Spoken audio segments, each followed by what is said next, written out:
Hey guys, and welcome to This Week in DeFi. So there's a bunch of interesting launches last week, so this should be an interesting episode. Just to reiterate, and like this is not like everything that happened in the past week, but it's what I find most interesting. If you want like everything, like if you're a trader, you want to catch all the catalysts and stuff, you can check out our newsletter Last Week in DeFi. This is just a compilation of all the news last week, from the launches to the updates to airdrops and stuff. So everything that happened in DeFi is in here at least that we've captured. Okay. Yeah, so the first order of business is Balancer. They launched on Base. Balancer V3 has been out since December, but I think it's still quite interesting. So they have a bunch of features which are pretty cutting edge. I'd say their feature set is similar to Uniswap V4 actually, and they actually launched before Uniswap V4, which is interesting. Yeah, so they claim they have better developer experience. I'm not a developer, so I don't know the details of that. But they have these cool features for LPs and farmers, like these boosted pools. This is a kind of a rehypothecation situation where the assets in the pool, like this one, will get rehypothecated into a lending protocol. So you're not only earning swap fees, but also earning some lending yield. And I think a bunch of DEXs are moving in this direction. Fluid's also doing something like that. And it's just a really good idea. Cool to see that. They also have hooks. So this is something that Uniswap V4 is coming out with. And yeah, so that kind of puts it on equal footing with Uniswap in that regard. LP boost, I'm not sure what that is, but it sounds pretty good. And yeah, boosted pools. And they have concentrated liquidity here. This is developed by Gyroscope, which is a stablecoin protocol which has like custom liquidity shapes designed for correlated pairs. So yeah, just a bunch of cool features for Balancer, which I think is an overlooked protocol, but they're actually pretty decent. And I've been looking at the stats, and it's actually doing quite well. So you can see the TVL is growing quite steadily, and the volume is doing pretty well. And the volume is actually doing very well for this TVL. So that's a sign that maybe the ECLPs or the concentrated liquidity may be working and making this more efficient. Okay. And next order of business, let's see.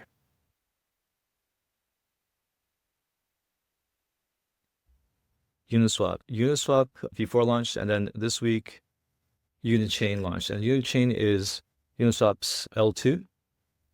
And you may ask, why do we need another L2? And I'm not sure this answers that question. So there actually is some cool tech here. They have 1 second block times, and they're aiming to cut that down even further with pre-confirmations.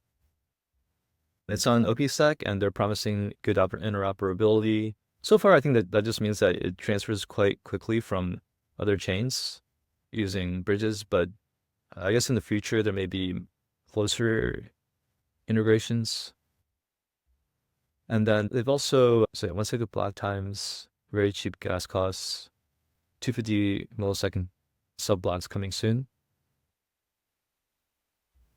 And yeah, they're also launching the stage 1 rollup and going to have permissionless fault proofs, which is pretty amazing. It's good. It's good to see like Unichain working on that, and also I think Kraken also is quite quite along the L2 roadmap for a chain that launched. So it's cool to see more L2s doing this. Sounds like you can also run a validator soon. And yeah, you can see more details in their white paper. I think they're still working on this, but technically speaking, this is quite cool. But the problem is fast block times, I'm not sure are still a huge differentiator. Although you could argue that the faster ones like Mega ETH or Monet are not live yet. And so this being live is actually, or the 1 second block times being live and this supposedly coming soon is actually still pretty cool. But yeah, I don't know. I feel like stuff on Base is already quite fast. Stuff on Arbitrum is already quite fast. Like I'm not, as a user, I'm not sure I would move to Unichain just for speed. I feel like we're past the point where infrastructure is a huge selling point unless you have something incredible, full account abstraction where people don't have to worry about approvals and or bridging or something. Like I don't quite see the huge differentiator here, despite the novel tech. I'm sure like supposedly like this will also reduce MEV. So I'm sure like the infrastructure people will get excited about it, but for me it's like a little bit meh. And you can see also, I think users are feeling the same way because the TVL is it's growing, but this is not like that inspiring. So that's Chin. And more exciting for me is this is just an announcement. It's not live yet, but I find this really interesting. It's not technically that interesting on on a technical level. It's like bare bones, like really simple stuff. But or I think it's not that complicated. It's definitely not as complicated as Unichain's pre-confirmations. But this is like actually business-wise a really good move from Lido. So Lido V3 has been announced, and they're announcing that they're expanding their scope. They're going to have ST vaults, staking vaults, and these are like very general purpose vaults which allow Lido to expand beyond offering just offering the staking layer. So Lido previously is an LSD. They have node operators and LSDs. But now they're trying to create a vault layer on top of that. And these staking vaults are going to support, so they're going to be targeted for, they mentioned three major use cases. One is institutional. So institutional may want to have KYC node operators. So this allows for that. For asset managers or farmers, there's a leverage staking product. So this is probably the major use case of Lido that people don't always realize, but just like derivatives are massively larger than spot, like for same thing for LSDs, leverage staking produces much more demand for LSDs than spot LSD demand. So that's huge. So they're capturing that with this. And then finally, they're also trying to support LRTs. And LRTs are also quite massive. I think they actually, let me check, but I think they actually, they've been one of the biggest drivers of Lido growth. By capturing them, by supporting them, Lido is trying to take that pie. It's a really good business move.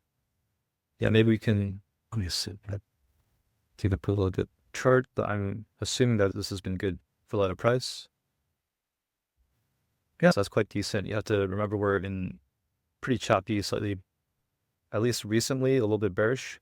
So that is like quite good performance, especially you can view it against ETH to normalize it.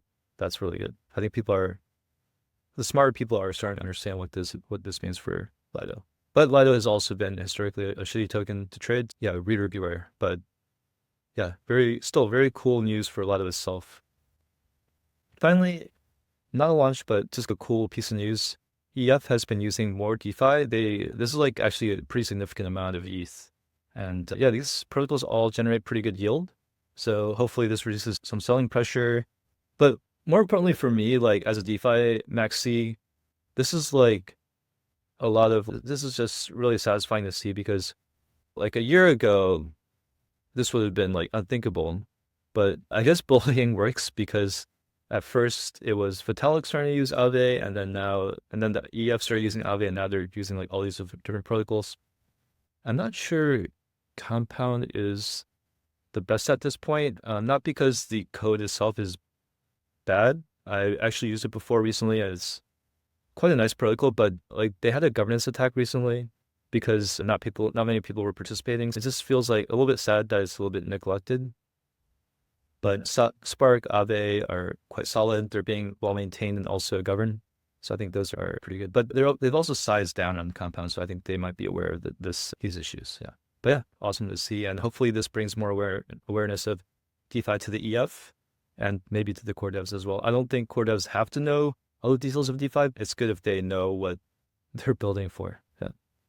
Cool. So that's mostly it. If you want to stay up to date, we have a YouTube channel. It's going to be at, let's say, YouTube/Today in DeFi. And yeah, we have a lot of content on here, podcasts. We did an interview last week with Liquidity. We had some news analysis. Our research analyst did a walkthrough of infinity pools, which is pretty cool. So this is a good way to stay on top of our video content. And otherwise, we also have a newsletter, and all the links for everything are on our todayindefi.com. So yeah, until next week.